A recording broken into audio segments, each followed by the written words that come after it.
कहानी शुरू होती है न्यू ईयर की रात से। सब लोग खुश हैं, अपने घरों को जाना चाहते हैं। पायलट ब्रूडी जो कि इस प्लेन का पायलट है, वो भी अपनी बेटी से मिलने के लिए बेचैन है, लेकिन उसे नहीं पता कि आज की फ़्लाइट उसकी ज़िंदगी की आखिरी फ़्लाइट भी हो सकती है। प्लेन में मुसाफिर बैठ रहे होते हैं, तभी अचानक दो पुलिस वाले एक लंबे चौड़े आदमी को हथकड़ियाँ लगाकर लाते हैं। इसका नाम है लुइस गैस्पेयर। इस पर कत्ल का इल्ज़ाम है। सब मुसाफिर डर जाते हैं। एक बंद कमरे में ऊपर आसमान में एक कातिल के साथ होना, डर तो लगेगा ना। प्लेन हवा में है, अचानक मौसम बिगड़ने लगता है। पायलट को उम्मीद होती है कि वो निकल जाएगा, लेकिन तभी बूम, एक ज़ोरदार बिजली प्लेन से टकराती है। प्लेन की सारी लाइट्स बंद हो जाती हैं, जीपीएस ख़त्म हो जाता है, इंजन से अजीब आवाज़ें आने लगती हैं। पायलट ब्रूडी अपने को पायलट से कहता है, हमें इसे नीचे उतारना होगा वरना हम सब मर जाएंगे। प्लेन तेज़ी से नीचे गिर रहा है। नीचे सिर्फ गहरा समुंदर है, बचने का कोई रास्ता नहीं दिख रहा। ब्रूडी अपनी पूरी जान लगा देता है और दूर उसे एक छोटा सा आइलैंड नज़र आता है। वो प्लेन को एक पुरानी सड़क पर इमरजेंसी लैंडिंग करवा देता है। सबकी जान में जान आती है, लेकिन असली सस्पेंस यहाँ से शुरू होता है। ब्रूडी को पता चलता है कि वो जिस आइलैंड पर है, ये फ़िलीपाइंस का एक ख़तरनाक हिस्सा है। यहाँ कोई पुलिस नहीं है, कोई कानून नहीं है। यहाँ सिर्फ डाकू और बागी लोग रहते हैं, जो बाहर से आने वालों को मार देते हैं या फिर किडनैप कर लेते हैं।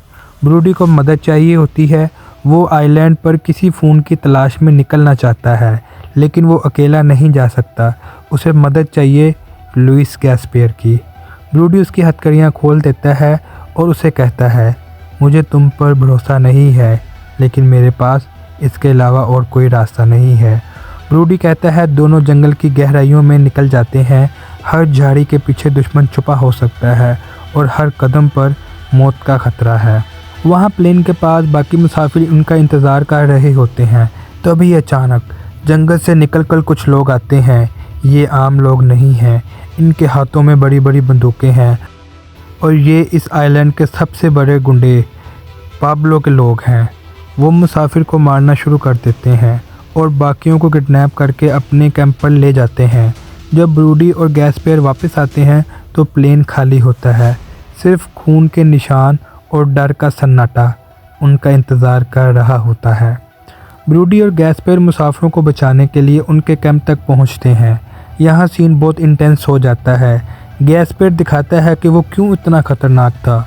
वो एक एक्स सोल्जर है।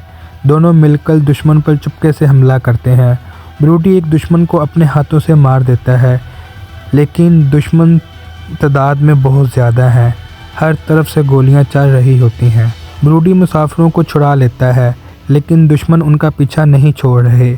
अब सिर्फ एक ही रास्ता है, वो ही पुराना टूटा हुआ प्लेन। ब्रूडी कहता है, हमें इसे फिर से उड़ाना होगा, लेकिन प्लेन का इंजन ख़राब है, फ्यूल ख़त्म हो रहा है और दुश्मन की भारी फ़ौज उनके पीछे है। ब्रूडी प्लेन के अंदर जाता है और वायर्स को जोड़ने लगता है। बाहर गैस्पेयर अकेला दुश्मनों को रोकने की कोशिश करता है। दुश्मन कैंप से भारी मशीन गन्स लेकर आ जाते हैं। प्लेन के टायर के पास गोलियां चलाते हैं। प्लेन तेज़ी से सड़क पर भागता है। दुश्मन प्लेन पर गोलियां बरसा रहे हैं। प्लेन का एक हिस्सा टूट जाता है, लेकिन ब्रूडी हिम्मत नहीं हारता और प्लेन को हवा में उठा लेता है। गैस्पेयर जो एक मुजरिम था लेकिन सबकी जान बचाई, वो चुपके से जंगल में गायब हो जाता है। वो जानता है कि अगर वो रुका तो पुलिस उसे फिर पकड़ लेगी। ब्रूडी उसे जाते हुए देखता है और दिल ही दिल में उसका शुक्रिया अदा करता है।